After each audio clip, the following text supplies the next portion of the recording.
जुती बाबा राजा वाणी सुने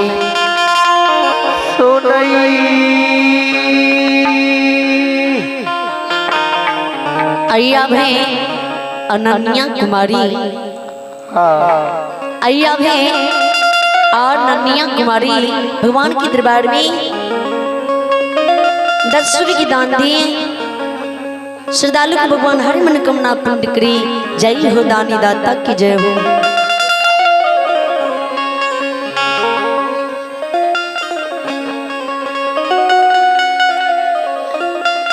जुती बाबा के मॉडल बेटा के घर से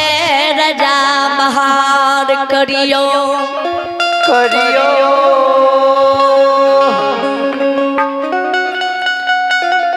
तुलसी दल लालियो लक्ष्मी तनगरी समाज की द्वार पर राजा चल जाइयो जाइयो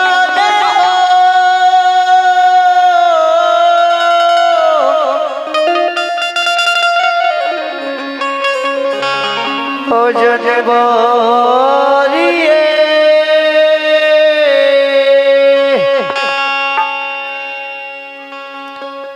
जितना लक्ष्मी तनगरी में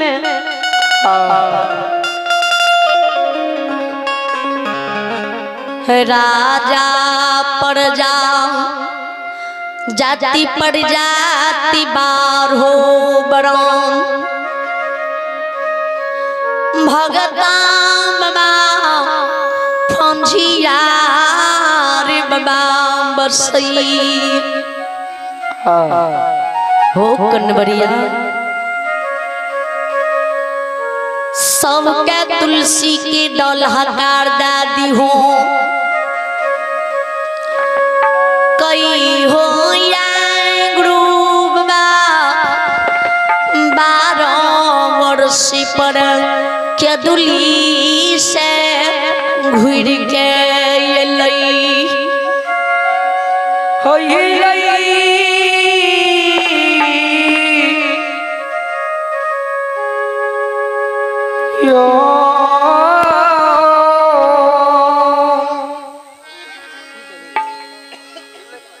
मरल बेटा के जिलते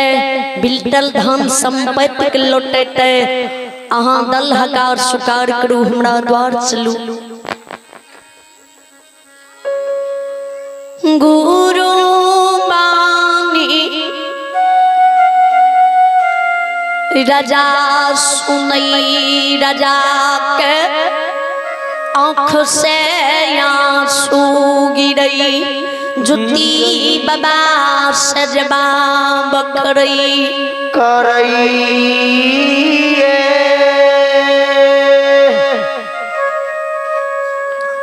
अय्या भे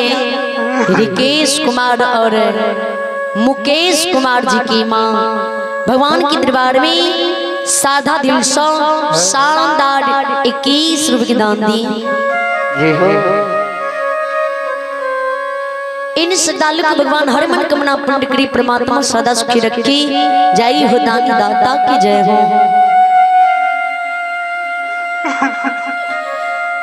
कथिए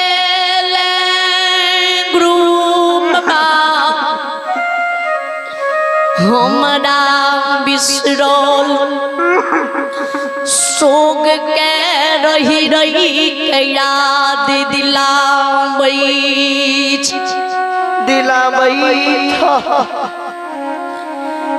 बिसराला सो हमरा याद नहीं दिला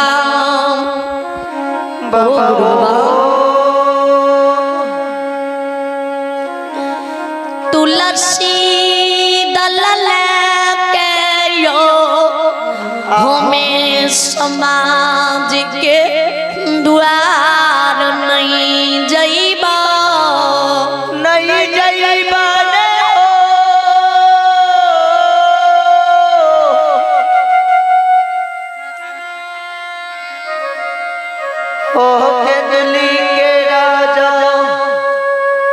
गुरु बाबा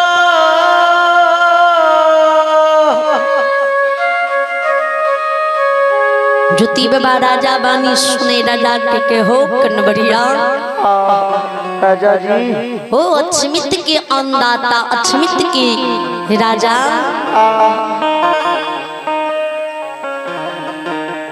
सोनला में सुनई रही राजा यो यहाँ पढ़ल लिखल ज्ञानी पुरुष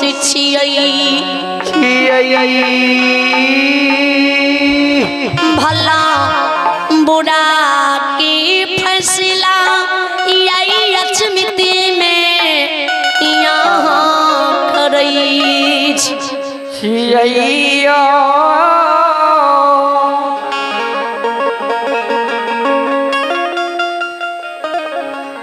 ज्ञानी पुरुष छिए अक्षमित के राजा अन्नदाता महाराज छिए भला बुरा के फैसला करे वाला भाग के राजा महा मूर्ख की तरह अहाँ बात करे छिए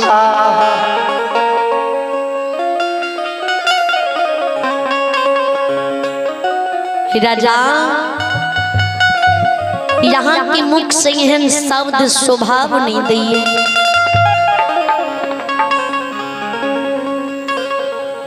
किया नहीं यहाँ समाज के द्वार जेबे तो चंद्रवली राजा के हो गुरु बाबा जय दिन पमिरिया हमरा श्राप दिल के पांचों बेटा हमर मर गेले तो वही दिन समाज के लोग हमरा बोल भरोस दे कहे राजा मरनी हरनी संसार में हुई है जेकर माय के घर से सोइर हुई है ओकर सारा जरूर हुई है धैर्य मानू भगवान के घर में देरी से अंधेर नहीं है फिर अहाँ का अक्षमित में रानीगढ़ से पुत्र जन्म ले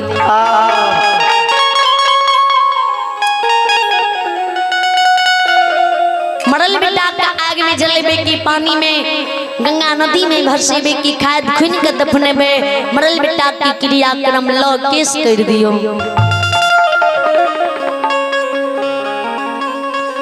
ओ दिन में 5 बेटा के कारण एक तोरा सत के कारण एक बचन के कारण समाज के बचन के काट दिलिए मॉडल बेटा जो ने आग में जल लिए ने गंगा में भस लिए नहीं खाद खुन के दफन लिए काट के मनुष्य बना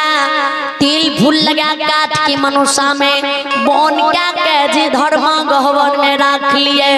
अक्षमित के समाज लोग अक्षमित नगरी में हमरा ऊपर बिगड़ गेले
कि यो महीना से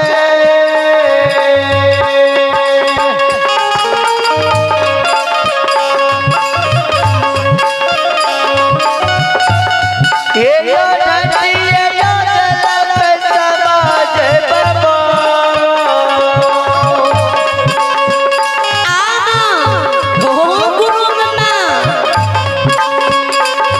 ये यो जल नैया चाबी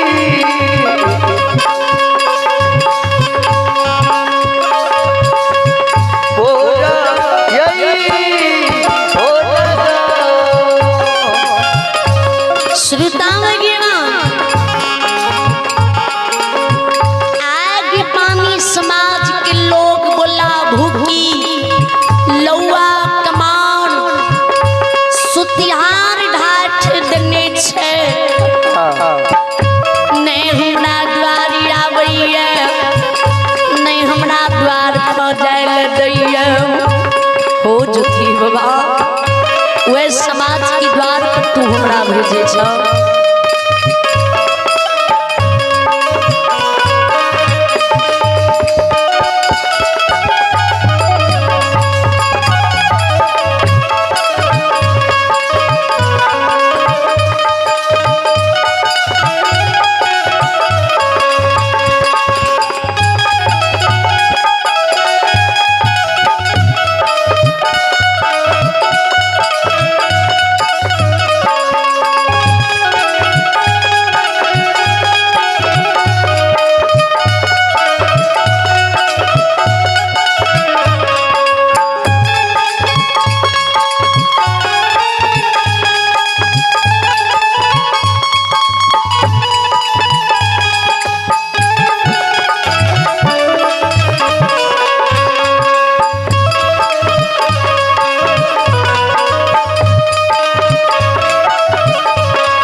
निधि कुमारी भगवान के दरबार में 11 रुपए की दान दिए। निधि कुमारी को भगवान लंबी मर्दी जय हो दानी दाता की जय हो। आज समाज के द्वार तू हमरा भेजे छो, समाज के द्वार जो दल्ला के जबे ए हाँ घिननमा कई के तना मारते पपिया कह के द्वार से भगते फटकारते कोई ने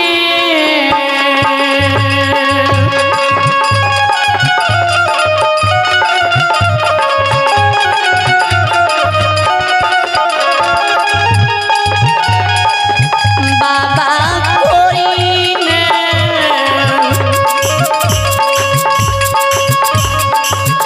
ये होता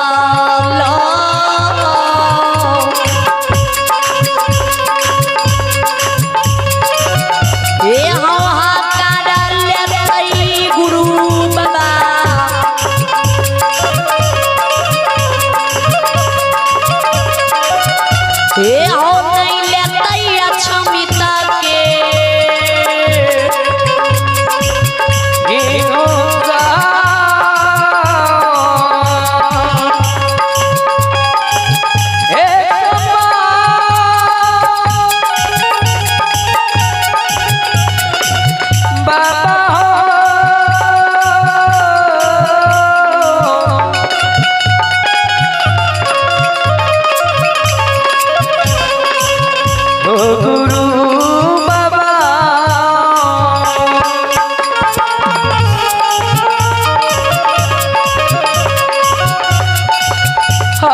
सचिन कुमार भगवान के दरबार में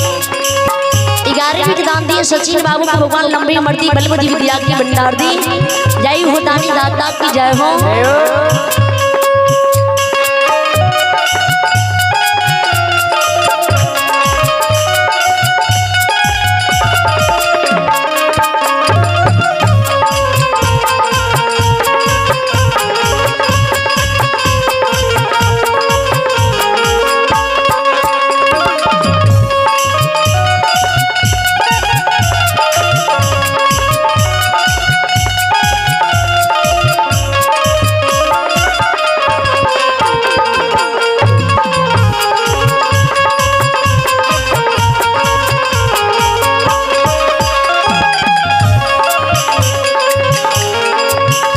जो तीन बाप के राजा खिया कामने छो जाने तू समाज के द्वार पर तुलसी के दल लागे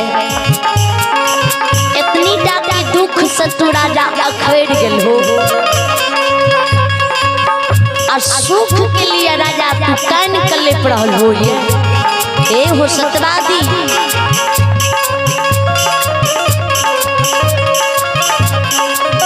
दुख से मत अखरो मानव दुख है साथी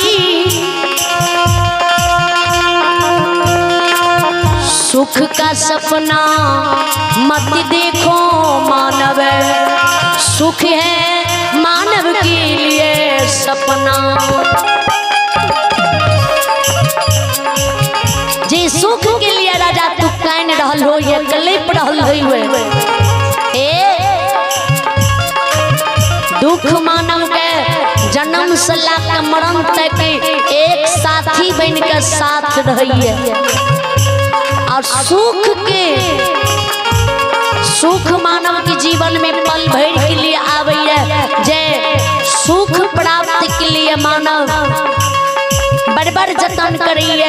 जे कर्म नहीं करे के चाहिए से कर्म सुख पावे के लिए करिए आ जब वो मानव के जीवन में सुख आवे तो थोड़े दिन के लिए सुख मानव के जीवन में पल भर के लिए आवे जे सुख हंसा खेला के वह दुख में डुबा के चल जाइए वह सुख के लड़ा गाने छो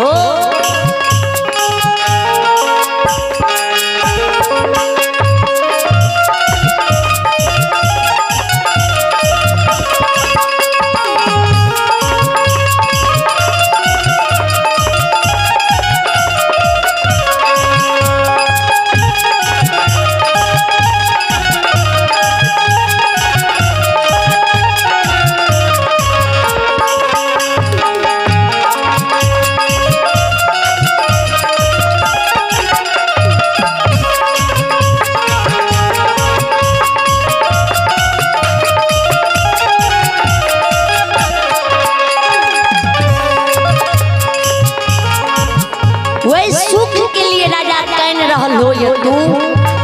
नहीं काना आज समाज के लोग एक लाठी तोला मार भी करता तो वे लाठी की चोट के राजा बर्दाश्त करी हो आज समाज के लोग तोला एगो गायरी पढ़ता तो वे गायर के राजा प्रसाद समझ के गढ़न कैली हो अपन राजा तू कर्तव्य कर अपन राजा तू धर्म निभाव अपन राजा तू फर्ज निभाव तू जी राजा कर्तव्य करभो ने फर्ज निभाइबो ने जी मानव जत्ती झुक के रहे छे राजा ओती मानव संसार में ऊपर जाइए जे समाज तोरा ताना मारता वो समाज भगवान की जी दया होता राजा ती जरूर तोरा द्वार पर राजा समाज लोग बिना दल हकार के चल गए तो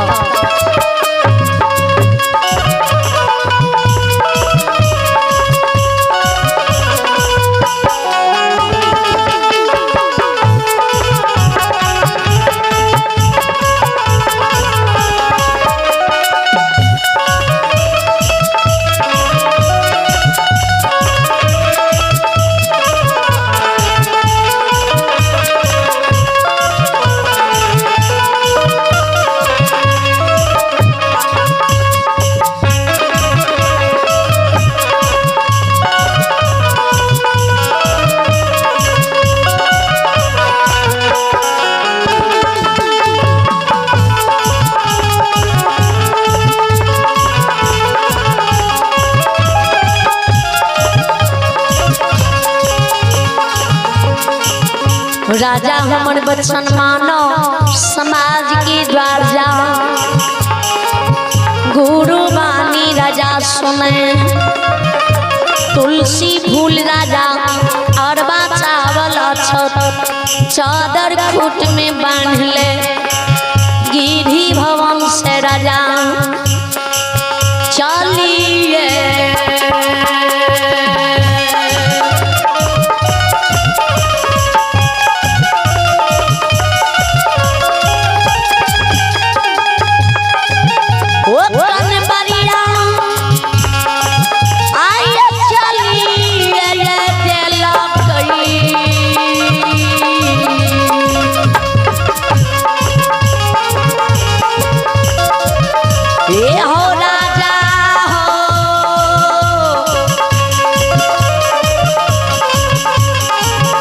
सत